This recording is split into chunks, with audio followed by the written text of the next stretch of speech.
June నెల 2026 సంవత్సరంలో గోచార ఫలితాలు ద్వాదశ రాశుల వారికి ఏ విధంగా ఉంటాయో తెలుసుకునే ప్రయత్నం చేద్దాము. ధను రాశి వారికి జూన్ నెల 2026 సంవత్సరంలో గోచార ఫలితాలు ఏ విధంగా ఉన్నాయో తెలుసుకునే ప్రయత్నం చేద్దాం. ఇందులో ధను రాశి వారికి తృతీయంలో రాహుగ్రహ సంచారం జరుగుతోంది.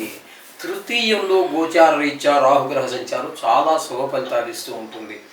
ఇంట్లోనూ, ఇంటి చుట్టుపక్కల వారు, పైవారు, ఉద్యోగ స్థలంలో, వ్యాపార స్థలంలో మీరు ఎక్కడైతే సంచరిస్తూ ఉంటారో, ఎక్కడైతే వృత్తి నిర్వహిస్తూ ఉంటారో, ఎక్కడైతే ఫ్రెండ్షిప్ చేస్తూ ఉంటారో అన్ని చోట్ల కూడా మీకు అందరూ కూడా రెస్పాండ్ అవుతారు, మీకు సహకరిస్తారు. మనస వాచా కర్మ కూడా సహకరిస్తూ ఉంటారు మీకు. అటువంటి ఫలితాలన్నీ రాహు తృతీయంలో అందిస్తాడు. ఇక చతుర్థంలో శని భగవాన్ యొక్క సంచారం జరుగుతుంది మేనంలో. ఈ చతుర్థంలో అనేది దీన్ని అర్ధాష్టమ శని అంటారు. ఈ అర్ధాష్టమ శని అనేది ఈ 4వ స్థానాన్ని మనం ఏమంటాం, సుఖస్థానం అంటాం.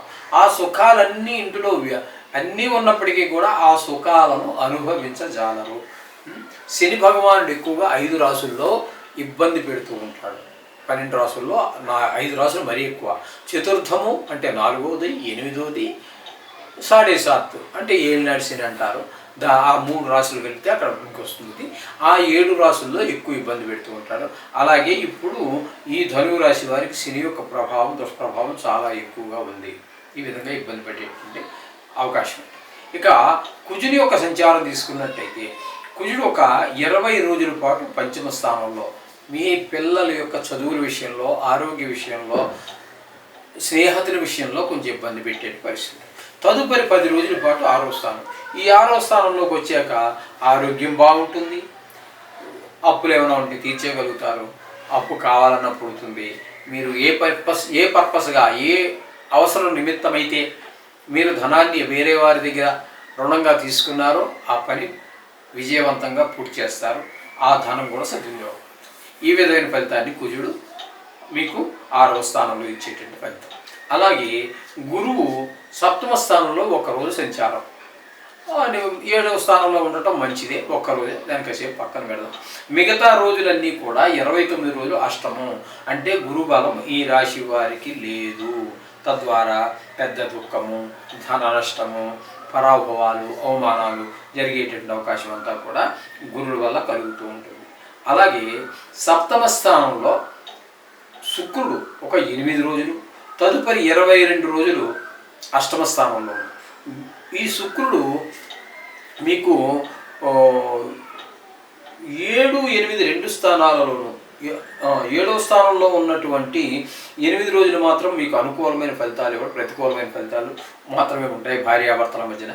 ఇక 8వ స్థానంలోకి వచ్చాక మాత్రం బాగానే ఉంటుంది, కొంచెం ధనానికి ఇబ్బంది ఉండదు. అలాగే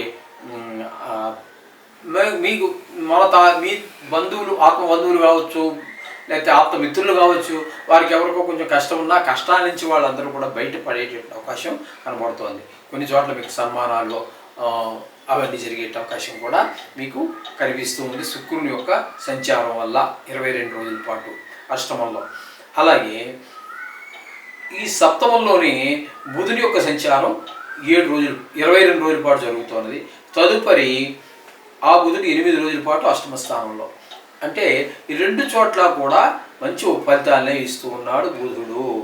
ఈ బుధుడు 7వ స్థానంలో ఉన్నప్పుడు భార్యాభర్తల మధ్యన అనుకూలత, జాయింట్ వ్యాపారస్తుల మధ్యన అనుకూలత.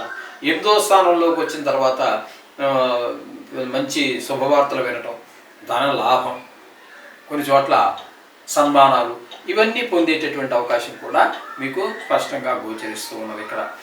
ఇకపోతే కేతువు మనం తీసుకున్నట్టయితే, కేతువుని తీసుకుంటే ఇక్కడ 9వ స్థానంలో ఉన్నారు. భాగ్యస్థానంలో ఉండటం వల్ల తండ్రి గారి ఆరోగ్య విషయంలోనూ, ధన విషయంలోనూ, దాన ధర్మాల విషయంలోనూ, గుళ్ళు గోపురాలు తిరగటం విషయంలోనూ అవన్నీ కూడా కొన్ని ఇబ్బందులు కలిగించేటువంటి పరిస్థితి ఉంటుంది ఈ కేతు 9వ స్థానంలో ఉండటం వల్ల. ముఖ్యంగా చెప్పుకోవాల్సిందంటే ఈ ధనువు రాశి వారికి కుజుడు పాక్షికంగా, రవి పాక్షికంగా ఉపయోగపడుతూ ఉన్నారు. అలాగే శుక్రుడు పూర్తి శుభుడు, బుధుడు కూడా పూర్తి శుభుడు. 2 గ్రహాలు పాక్షికంగాను, 2 గ్రహాలు పూర్తిగాను ఉన్నాయి.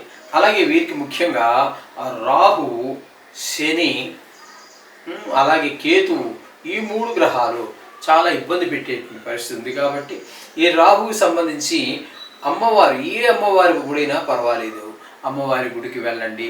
మీకు చేతనైతే దుర్గా సప్తసతి చదువుకోండి, దుర్గకు సంబంధించింది ఏదైనా సరే చదువుకోండి. అలాగే శని భగవానుడికి సంబంధించి దానం ఇచ్చుకోవటం కానీ, అభిషేకం చేయించుకోవటం కానీ, అంటే తైలాభిషేకం గుళ్ళో నవగ్రహాలు ఉంటాయి కదా, అక్కడ చేయించుకోవటం కానీ చెయ్యండి. అలాగే ఇంకా భాగ్యస్థానంలో కేతు, ఈ కేతు కూడా భాగ్యస్థానంలో ఉండటం అనేది మంచిది కాదు. కాబట్టి ఇక్కడ గణపతికి సంబంధించిన గుడికి కానీ, గణపతికి సంబంధించిన పూజ కానీ, లేదా సంకటహార చతుర్థి అని చెప్పి ప్రతి నెలలోనూ వస్తూ ఉంటుంది. ఆ రోజు టికెట్ కట్టండి. దానికి ఎంత మరి గుళ్ళల్లో బట్టి వాళ్ళు 50, 100, 150 మరి తెలియదు, మనకు అవన్నీ తెలియనటువంటి విషయాలు. అక్కడ చేయించి ఆ ఒక్కరోజు మాత్రం, అది బహుశా సాయంకాలం వేళ గోధుడు సమయంలో చేస్తూ ఉంటారు. ఆ సమయంలోనే మీరు అక్కడికి వెళ్ళండి. అప్పుడు అక్కడికి వెళ్ళి మీరు అది కళ్ళారా చూడండి, దాని డబ్బులు కట్టండి. మీకు గోతనామాతో పూజ చేయించినట్టయితే ఈ ముఖ్యంగా ఉన్నటువంటి ఈ రాహు, శని, కేతువుల యొక్క దుష్ప్రభావాల నుంచి మీరు తప్పకుండా బయటపడతారు. అందులో సందేహం లేదు. శుభం భూయాత్.